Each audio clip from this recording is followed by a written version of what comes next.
Hi friends, ಇದು ಮಸ್ತ್ ಮಗ ಚಾನೆಲ್ನ ಇಂಟರ್ನ್ಯಾಷನಲ್ ಬುಲೆಟಿನ್ ಸುತ್ತು ಜಗತ್ತು. ನಾನು ಅಮರ್ ಪ್ರಸಾದ್. ಮಿಡಲ್ ಈಸ್ಟ್ ನಿಂದ ಮತ್ತೊಂದು ಆಘಾತಕಾರಿ ಸುದ್ದಿ ಬರ್ತಾ ಇದೆ. ಸಿರಿಯಾದ ಅಲ್ ಹೋಲ್ ಕ್ಯಾಂಪ್ ನಿಂದ ಸುಮಾರು 20,000 IS ಉಗ್ರರ ಕುಟುಂಬಸ್ಥರು ಪರಾರಿಯಾಗಿದ್ದಾರೆ ಅಂತ ಗೊತ್ತಾಗಿದೆ. ಅಮೆರಿಕದ ಇಂಟೆಲಿಜೆನ್ಸ್ ಮೂಲಗಳನ್ನು ಉಲ್ಲೇಖಿಸಿ ವಾಲ್ ಸ್ಟ್ರೀಟ್ ಜರ್ನಲ್ ಈ ರಿಪೋರ್ಟ್ ಮಾಡಿದೆ. ಈ ವಿಚಾರ ಇಡೀ ಜಗತ್ತನ್ನೇ ಆತಂಕಕ್ಕೆ ತಳ್ಳಿದೆ. ಈ ಕ್ಯಾಂಪ್ನಲ್ಲಿ IS ಉಗ್ರರ ಪತ್ನಿಯರು ಮತ್ತು ಮಕ್ಕಳು ಸೇರಿದ ಹಾಗೆ ಸಾವಿರಾರು ಜನರನ್ನ ಇಡಲಾಗಿತ್ತು. ಇದು ಸಿರಿಯಾದ ಪೂರ್ವ ಮರುಭೂಮಿಯಲ್ಲಿದೆ. 2019ರಲ್ಲಿ IS ಉಗ್ರರ ಸೋ ಕಾಲ್ಡ್ ಕ್ಯಾಲಿಫೇಟ್ ಕೊಲ್ಯಾಪ್ಸ್ ಆದ ನಂತರ ಉಗ್ರರ ಫ್ಯಾಮಿಲಿಗಳಾದ 70,000 ಜನರನ್ನ ಇಲ್ಲಿ ಬಂಧಿಸಿಟ್ಟಿದ್ರು. 70,000 ಜನರನ್ನ ಬಂಧಿಸಿಡೋಕೆ ಎಷ್ಟು ದೊಡ್ಡ ಜಾಗ ಬೇಕು ಯೋಚನೆ ಮಾಡಿ. ಆದ್ರೆ 2025ರ ಹೊತ್ತಿಗೆ ಇಲ್ಲಿ ಬರೀ 23,000 ಜನ ಮಾತ್ರ ಇದ್ರು. ಈಗ ಅದರಲ್ಲೂ ಕೂಡ 15,000ದಿಂದ 20,000 ಜನ ಎಸ್ಕೇಪ್ ಆಗಿದ್ದಾರೆ. ಈ ಕ್ಯಾಂಪ್ ಅನ್ನ ಇಷ್ಟು ದಿನ ಅಮೆರಿಕ ಬೆಂಬಲಿತ ಸಿರಿಯನ್ ಡೆಮೊಕ್ರಾಟಿಕ್ ಫೋರ್ಸಸ್ ಅಥವಾ ಕುರ್ಡಿಶ್ ಪಡೆಗಳು ನೋಡ್ಕೊಳ್ತಾ ಇದ್ರು. ಆದ್ರೆ ಕೆಲ ದಿನಗಳ ಹಿಂದೆ ಸಿರಿಯಾದ ಸರ್ಕಾರಿ ಪಡೆಗಳು ಇವರನ್ನ ಸೋಲಿಸಿದ್ರಿಂದ ಈ ಕ್ಯಾಂಪ್ ಸಿರಿಯಾ ಸೇನೆಯ ಪಾಲಾಗಿತ್ತು. ಈಗ ಸೆಕ್ಯೂರಿಟಿ ಕೊಲ್ಯಾಪ್ಸ್ ಆಗಿ ಉಗ್ರರ ಕುಟುಂಬಸ್ಥರು ಕ್ಯಾಂಪ್ ನಿಂದ ಕಾಲ್ಕಿತ್ತಿದ್ದಾರೆ. ಇದೀಗ ಆತಂಕ ಕಾರಣ ಆಗಿದೆ. ಯಾಕಂದ್ರೆ ಇದೇ ಕ್ಯಾಂಪ್ ನಲ್ಲಿ ಉಗ್ರರ ನೆಕ್ಸ್ಟ್ ಜನರೇಷನ್ ರೆಡಿ ಆಗ್ತಿದೆ ಅಂತ ಹೇಳಿ ಎಕ್ಸ್ಪರ್ಟ್ಸ್ ವಾರ್ನಿಂಗ್ ಕೊಟ್ಟಿದ್ರು. ಉಗ್ರರ ಪತ್ನಿಯರು ನೆಕ್ಸ್ಟ್ ಜನರೇಷನ್ ಉಗ್ರರನ್ನ ಇಲ್ಲಿ ರೆಡಿ ಮಾಡ್ತಾ ಇದ್ದಾರೆ ಜನ್ಮ ಕೊಟ್ಟು ಅಂತ. ಈಗ ಮಕ್ಕಳ ಸಮೇತ ಅವರೆಲ್ಲ ಓಡ್ ಹೋಗಿದ್ದಾರೆ. ಸದ್ಯ 300ರಿಂದ 400 ಕುಟುಂಬಗಳು ಮಾತ್ರ ಈ ಕ್ಯಾಂಪ್ ನಲ್ಲಿವೆ. ಇದು ಸಿರಿಯಾ ಸರ್ಕಾರದ ಮಿಸ್ ಮ್ಯಾನೇಜ್ಮೆಂಟ್ ನಿಂದ ಆಗಿದೆ ಅಂತ ಅಮೆರಿಕನ್ ಅಧಿಕಾರಿಗಳು ಹೇಳಿದ್ದಾರೆ. ಸಿರಿಯಾ ಸರ್ಕಾರ ಕೂಡ ಇದನ್ನು ಒಪ್ಕೊಂಡಿದೆ. IS ಉಗ್ರರ ಫ್ಯಾಮಿಲಿಯಿಂದ ತಪ್ಪಿಸಿಕೊಂಡಿದ್ದಾರೆ ಅಂತ. ಆದ್ರೆ ಇದಕ್ಕೆಲ್ಲ ಕುರ್ದಿಶ್ ಪಡೆಗಳೇ ಕಾರಣ ಅಂತ ಆರೋಪ ಮಾಡಿದ್ದಾರೆ. ಜನವರಿ ತಿಂಗಳಲ್ಲಿ ಕ್ಯಾಂಪ್ ಅನ್ನ ಕಾಯಲಿಲ್ಲ, ಹಂಗೆ ಬಿಟ್ರು. ಹೀಗಾಗಿ ಈ ರೀತಿ ಆಗಿದೆ ಅಂತ. ಇತ್ತ ವಿಶ್ವಸಂಸ್ಥೆಯ ನಿರಾಶ್ರಿತರ ಏಜೆನ್ಸಿ ಕೂಡ ವಿಚಾರವಾಗಿ ಮಾತನಾಡಿದೆ. ಸಿರಿಯಾ ಸರ್ಕಾರ ಕ್ಯಾಂಪ್ ಅನ್ನ ಕಂಟ್ರೋಲ್ ತಗೊಂಡ ನಂತರ ಅಲ್ಲಿದ್ದವರ ಸಂಖ್ಯೆ ಭಾರಿ ಕುಸಿತ ಕಂಡಿದೆ. ಉಳಿದವರನ್ನ ಸಿರಿಯಾದ ಅಲೆಪೋ ಪ್ರಾಂತ್ಯದಲ್ಲಿರೋ ಕ್ಯಾಂಪ್ಗೆ ಸ್ಥಳಾಂತರಿಸಲಾಗ್ತಾ ಇದೆ ಅಂತ ಹೇಳಿದೆ. ಎಲ್ಲಿಗೆ ಹೋದ್ರು? ಏನು ಒಬ್ರೋ ಇಬ್ರೋ 15-20 ಜನ ಅಂದ್ರೆ ಎಲ್ಲಿ ಹೋದ್ರು, ಎಲ್ಲಿ ಹರಡ್ಕೊಂಡಿದ್ದಾರೆ? ಮಿಡಲ್ ಈಸ್ಟ್ ರಾಷ್ಟ್ರಗಳಲ್ಲಿ ಮತ್ತೆ IS ಉಗ್ರರ ಹಾವಳಿ ಶುರುವಾಗುತ್ತಾ ಅನ್ನೋ ಭಯ ಈಗ ಶುರುವಾಗಿದೆ. ಇನ್ನು ರಷ್ಯಾ ಮತ್ತು ಯುಕ್ರೇನ್ ಒಬ್ಬರ ಮೇಲೊಬ್ಬರು ಭೀಕರ ದಾಳಿ ಮಾಡ್ಕೊಂಡಿದ್ದಾರೆ. ಈಗ ಯುಕ್ರೇನ್ ರಷ್ಯಾ ರಾಜಧಾನಿ ಮಾಸ್ಕೋವನ್ನ ಟಾರ್ಗೆಟ್ ಮಾಡಿದೆ. ಪುಟಿನ್ ಇರೋ ನಗರದ ಮೇಲೆ ಅಲೆ ಅಲೆಯಾಗಿ 100 ಡ್ರೋನ್ಗಳನ್ನ ಹರಿಬಿಟ್ಟಿದೆ. ಕೇವಲ 1 ಗಂಟೆ ಅವಧಿಯಲ್ಲಿ 10 ಡ್ರೋನ್ಗಳನ್ನ ಹೊಡೆದು ಹಾಕಿದೀವಿ ಅಂತ ರಷ್ಯಾ ಹೇಳಿದೆ. ಈ ದಾಳಿಯ ಬೆನ್ನಲ್ಲೇ ಮುಂಜಾಗ್ರತಾ ಕ್ರಮವಾಗಿ ಮಾಸ್ಕೋದ 4 ಇಂಟರ್ನ್ಯಾಷನಲ್ ಏರ್ಪೋರ್ಟ್ ಗಳನ್ನ ಕಂಪ್ಲೀಟ್ ಬಂದ್ ಮಾಡಲಾಗಿದೆ. ಇಂಪಾರ್ಟೆಂಟ್ ಸ್ಥಳಗಳಲ್ಲಿ ಎಮರ್ಜೆನ್ಸಿ ಘೋಷಿಸಲಾಗಿದೆ. ಸೇಫ್ಟಿ ದೃಷ್ಟಿಯಿಂದ ಮಾಸ್ಕೋದಾದ್ಯಂತ ಬಿಗಿ ಭದ್ರತೆಯನ್ನ ಒದಗಿಸಲಾಗಿದೆ. ಇದರ ಬೆನ್ನಲ್ಲೇ ರಷ್ಯಾ ಕೂಡ ಪ್ರತಿ ದಾಳಿ ಮಾಡಿದೆ. ಏಕಕಾಲಕ್ಕೆ 50 ಮಿಸೈಲ್ ಮತ್ತು 300 ಡ್ರೋನ್ಗಳನ್ನ ನುಗ್ಗಿಸಿದೆ. ಯುಕ್ರೇನ್ ರಾಜಧಾನಿ ಕಿಯೇವ್, ಒಡೆಸಾ ಮತ್ತು ಖಾರ್ಕಿವ್ ನಗರಗಳಲ್ಲಿ ದಾಳಿಯಾಗಿದೆ. ಯುಕ್ರೇನ್ ಅಧ್ಯಕ್ಷ ಜೆಲೆನ್ಸ್ಕಿ ಪ್ರತಿಕ್ರಿಯೆ ಕೊಟ್ಟಿದ್ದಾರೆ. ರಷ್ಯಾ ಡಿಪ್ಲೊಮಸಿಗಿಂತ ಹೆಚ್ಚಾಗಿ ದಾಳಿ ಮಾಡೋದ್ರಲ್ಲಿ ಇಂಟ್ರೆಸ್ಟ್ ಹೊಂದಿದೆ ಅಂತ ಹೇಳಿದ್ದಾರೆ. ಇನ್ನು ರಷ್ಯಾದ ಈ ದಾಳಿಯಲ್ಲಿ ಎನರ್ಜಿ ಮತ್ತು ರೈಲ್ವೆ ಇನ್ಫ್ರಾಸ್ಟ್ರಕ್ಚರ್ ಭಾರಿ ಡ್ಯಾಮೇಜ್ ಆಗಿದೆ ಅನ್ನೋ ಮಾಹಿತಿ ಕೂಡ ಲಭ್ಯ ಆಗ್ತಾ ಇದೆ. ಈ ನಡುವೆ ಯುರೋಪಿಯನ್ ಯೂನಿಯನ್ ಒಳಗಡೆ ಬಿಕ್ಕಟ್ಟು ಸೃಷ್ಟಿಯಾಗಿದೆ. ಹಂಗೇರಿ ನಾವು ರಷ್ಯಾ ವಿರುದ್ಧ ಸ್ಯಾಂಕ್ಷನ್ಸ್ಗೆ ಸಪೋರ್ಟ್ ಮಾಡಲ್ಲ ಅಂತ ಹೇಳಿದೆ. ಇದಕ್ಕೆ ತೈಲದ ಕಾರಣವನ್ನ ಕೊಟ್ಟಿದೆ. ಯುರೋಪಿಯನ್ ಯೂನಿಯನ್ ರಷ್ಯಾ ಮೇಲೆ 20ನೇ ಹಂತದ ನಿರ್ಬಂಧ ಹೇರೋಕೆ ಮುಂದಾಗಿತ್ತು. ಆದರೆ ಜನವರಿ 27ನೇ ತಾರೀಕು ಯುಕ್ರೇನ್ ಮೂಲಕ ಹಾದು ಹೋಗೋ ರಷ್ಯಾದ ಆಯಿಲ್ ಪೈಪ್ಲೈನ್ ಮೇಲೆ ಯಾರೋ ದಾಳಿ ಮಾಡಿದ್ರು. ಇದರಿಂದ ಹಂಗೇರಿ ಮತ್ತು ಸ್ಲೋವಾಕಿಯಾಗೆ ರಷ್ಯನ್ ಆಯಿಲ್ ಸಿಗ್ತಾ ಇಲ್ಲ.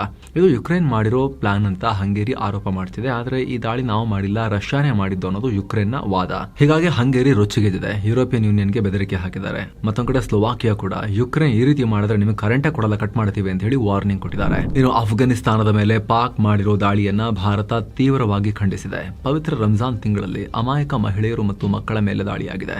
ಇದನ್ನ ಭಾರತ ಖಂಡಿಸುತ್ತೆ. ತನ್ನ ಆಂತರಿಕ ವೈಫಲ್ಯಗಳನ್ನ ಮುಚ್ಚಿಕೊಳ್ಳೋಕೆ ಪಾಕ್ ಈ ರೀತಿ ದಾಳಿ ಮಾಡಿದೆ. ಭಾರತ ಅಫ್ಘಾನಿಸ್ತಾನದ ಸಾರ್ವಭೌಮತ್ವ, ಪ್ರಾದೇಶಿಕ ಸಮಗ್ರತೆ, ಸ್ವಾತಂತ್ರ್ಯಕ್ಕೆ ಸದಾ ಬೆಂಬಲ ಕೊಡುತ್ತೆ ಅಂತ ವಿದೇಶಾಂಗ ಇಲಾಖೆ ವಕ್ತಾರ ರಣಧೀರ್ ಜೈಸ್ವಾಲ್ ಹೇಳಿದ್ದಾರೆ.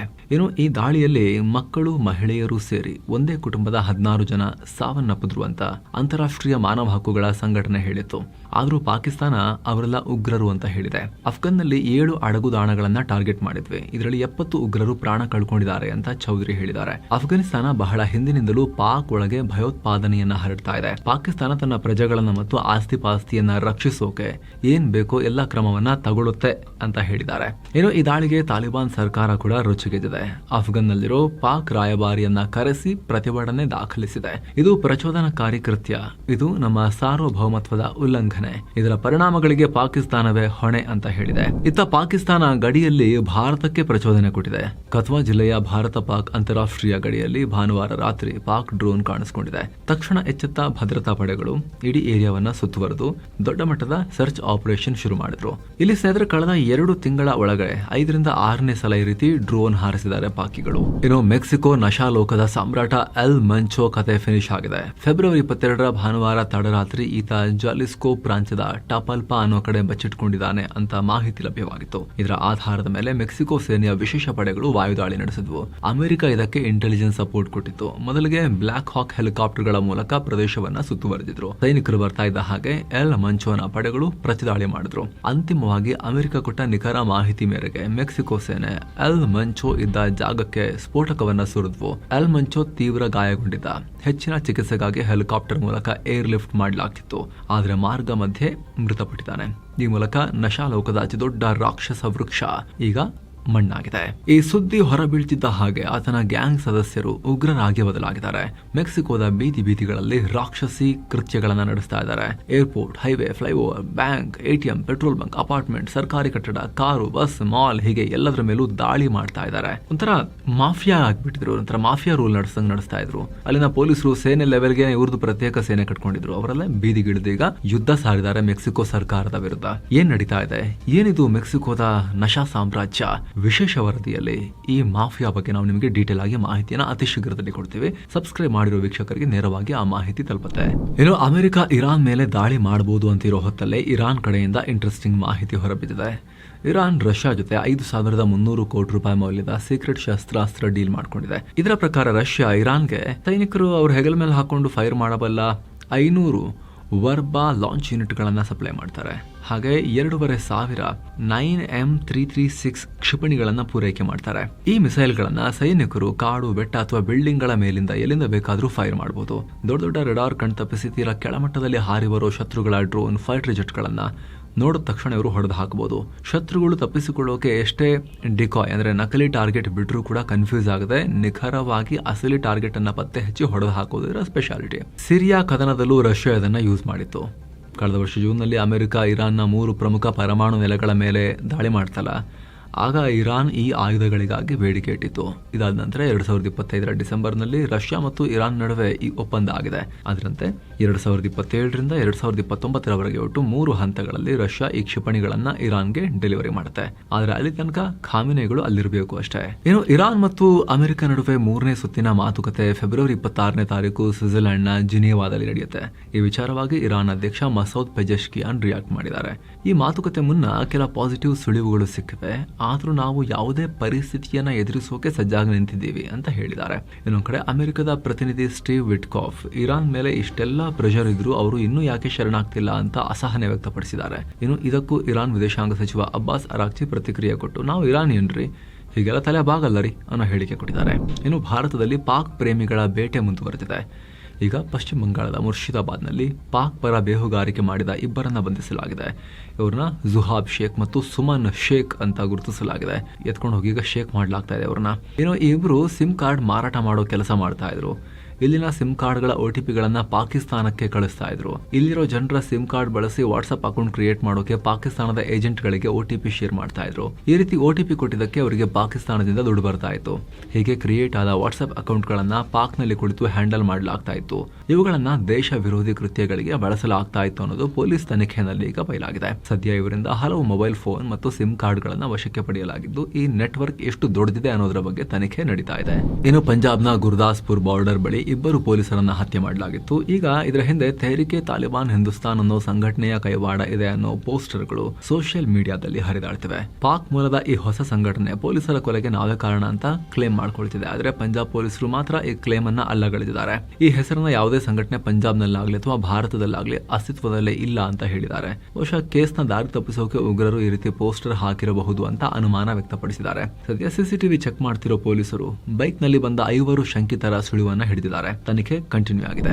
ಇನ್ನು ಅಮೆರಿಕ ಅಧ್ಯಕ್ಷ ಟ್ರಂಪ್ ರ ಮಾರಲಾಗೋ ಎಸ್ಟೇಟ್ ಬಳಿ ದೊಡ್ಡ ಭದ್ರತಾ ಲೋಪ ಆಗಿದೆ. ಶಸ್ತ್ರಸಜ್ಜಿತ ವ್ಯಕ್ತಿಯೊಬ್ಬ ಟ್ರಂಪ್ ರ ಎಸ್ಟೇಟ್ಗೆ ನುಗ್ಗೋಕೆ ಪ್ರಯತ್ನ ಪಟ್ಟಿದ್ದಾನೆ.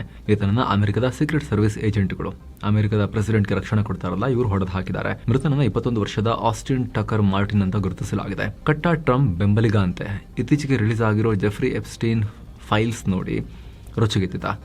ದೊಡ್ಡ ದೊಡ್ಡ ಶ್ರೀಮಂತರು, ಪ್ರಭಾವಿಗಳು ಕೇಸ್ನಿಂದ ಈಸಿಯಾಗಿ ಎಸ್ಕೇಪ್ ಆಗ್ತಿದ್ದಾರೆ ಅಂತ ತನ್ನ ಫ್ರೆಂಡ್ಗೆ ಮೆಸೇಜ್ ಕೂಡ ಮಾಡಿದ್ದ. ಅದರ ಬೆನ್ನಲ್ಲೇ ಟ್ರಂಪ್ ಎಸ್ಟೇಟ್ಗೆ ನುಗ್ಗಿ ಶೂಟ್ ಮಾಡೋಣ ಅಂತ ಬಂದಿದ್ದ. ಈಗ ಅಧ್ಯಕ್ಷರ ಕಾವಲು ಪಡೆಯ ಗುಂಡೇಟಿಗೆ ಬಲಿಯಾಗಿದ್ದಾನೆ. ಈತ ಬಂದಿದ್ದ ಟೈಮ್ನಲ್ಲಿ ಮಾರಲಾಗೋ ಎಸ್ಟೇಟ್ನಲ್ಲಿ ಟ್ರಂಪ್ ಮತ್ತು ಫಸ್ಟ್ ಲೇಡಿ ಮೆಲನಿಯಾ ಟ್ರಂಪ್ ಇರಲಿಲ್ಲ ಅಂತ ಕೂಡ ಮಾಹಿತಿ ಲಭ್ಯ ಆಗ್ತಾ ಇದೆ. ಇನ್ನು ಗ್ರೀನ್ಲ್ಯಾಂಡ್ ವಿಚಾರವಾಗಿ ಅಮೆರಿಕ ಅಧ್ಯಕ್ಷ ಟ್ರಂಪ್ ಮತ್ತೆ ಟ್ರೋಲ್ ಆಗಿದ್ದಾರೆ. ಒಂದಿನದ ಹಿಂದಷ್ಟೇ ಗ್ರೀನ್ಲ್ಯಾಂಡ್ ನಲ್ಲಿ ಅನಾರೋಗ್ಯಕ್ಕೆ ತುತ್ತಾದವರನ್ನ ಸರಿಯಾಗಿ ನೋಡ್ಕೊಳ್ತಿಲ್ಲ, ಹೀಗಾಗಿ ನಾವು ನಮ್ಮ ನೌಕಾಪಡೆಯ ಹಾಸ್ಪಿಟಲ್ ಶಿಪ್ ಅನ್ನ ಅಂದ್ರೆ ಆಸ್ಪತ್ರೆ ತರ ಚಿಕಿತ್ಸೆ ಇರೋ ಹಡಗನ್ನ ಕಳಿಸ್ತಾ ಇದೀವಿ. ಆಲ್ರೆಡಿ ಅದು ಮಾರ್ಗ ಮಧ್ಯೆ ಸಾಗ್ತಾ ಇದೆ ಅಂತ ಪೋಸ್ಟ್ ಹಾಕಿದ್ರು. ಇದಕ್ಕೆ ಜನ ನಗಾಡಿದ್ದಾರೆ. ಕಾರಣ ಅಮೆರಿಕದ ಬಳಿ ಇರೋದೇ ಎರಡು ಹಾಸ್ಪಿಟಲ್ ಶಿಪ್, ಆ ಎರಡೂ ಕೂಡ ರಿಪೇರಿಯಲ್ಲಿವೆ. ಇದು ಫ್ಯಾಕ್ಟ್ ಚೆಕಿಂಗ್ ನಿಂದ ಬಯಲಾಗಿದೆ. ಹೀಗಿರುವಾಗ ಯಾವ ಶಿಪ್ ಕಳಿಸ್ತಿರೋದು? ಹಾಸ್ಪಿಟಲ್ ಶಿಪ್ ಅಂತ ಹೇಳಿ ನೌಕಾಪಡೆಯ ಹಡಗನ್ನೇನಾದ್ರೂ ಕೂಡ ನೀವು ಅಂದ್ರೆ ಈ ಯುದ್ಧ ಹಡಗನ್ನೇನಾದ್ರೂ ಕೂಡ ಕಳಿಸ್ತಾ ಇದ್ದಾರಾ ಅನ್ನೋ ಅನುಮಾನ ಮೂಡ್ತಾ ಇದೆ. ಮತ್ತೊಂದ್ ಕಡೆ ಗ್ರೀನ್ಲ್ಯಾಂಡ್ ನಲ್ಲಿ ಎಲ್ರಿಗೂ ಫ್ರೀ ಮತ್ತು ಬೆಸ್ಟ್ ಮೆಡಿಕಲ್ ಸರ್ವಿಸ್ ಲಭ್ಯ ಇದೆ.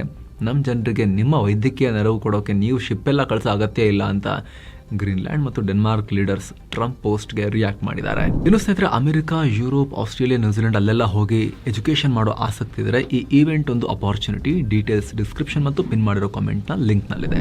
ಏನೋ ಅಂಟಾರ್ಟಿಕಾದ ಕೊರೆಯೋ ಚಳಿಯ ನೀರಿನಲ್ಲಿ ಶಾರ್ಕ್ಗಳು ಬದುಕೋಕೆ ಸಾಧ್ಯವೇ ಇಲ್ಲ ಅನ್ನೋದು ಇದುವರೆಗಿನ ನಂಬಿಕೆಯಾಗಿತ್ತು.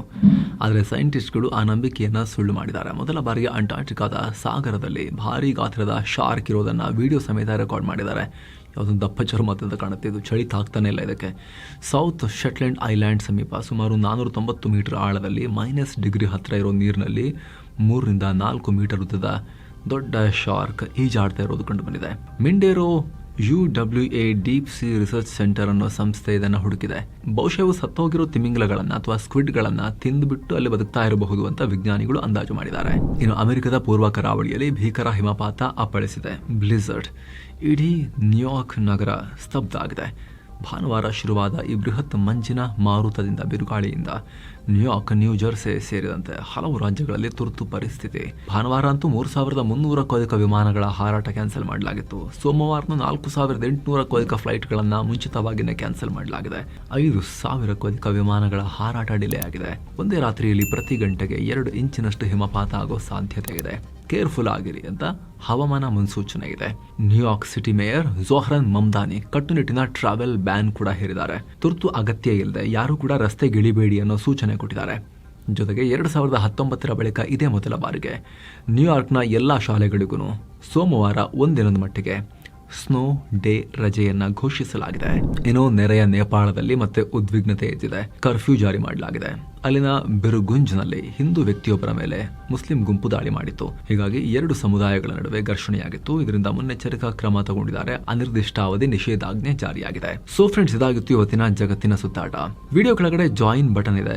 ಆಸಕ್ತ ವೀಕ್ಷಕರು ಸ್ನೇಹಿತರೆ ಅದರ ಮೇಲೆ ಕ್ಲಿಕ್ ಮಾಡೋ ಮೂಲಕ ಮಸ್ತ್ಮಗ ಪ್ರೀಮಿಯಂ ಮೆಂಬರ್ಶಿಪ್ ಸೇರಿ ಆ ನಾಲೆಜ್ ಕಮ್ಯುನಿಟಿಯ ಭಾಗ ಆಗ್ಬೋದು. ಅಲ್ಲಿರೋ ಎಲ್ಲಾ ಮೆಂಬರ್ ಓನ್ಲಿ ವಿಡಿಯೋಸ್ ಅನ್ನ ನೀವು ಕೂಡ ನೋಡೋಕೆ ಶುರು ಮಾಡಬಹುದು. ಎಲ್ಲಕ್ಕಿಂತ ಹೆಚ್ಚಾಗಿ ನೀವು ನಮ್ಮ ತಂಡಕ್ಕೆ ಬೆಂಬಲ ಕೊಟ್ಟಂತೆನೂ ಆಗುತ್ತೆ. ಅದರಿಂದ ಆಸಕ್ತರು ಜಾಯಿನ್ ಬಟನ್ ಚೆಕ್ ಮಾಡಿ ಮತ್ತೆ ಭೇಟಿ ಆಗ್ತಿರೋಣ ಸ್ನೇಹಿತರೆ. ನಮಸ್ತೆ.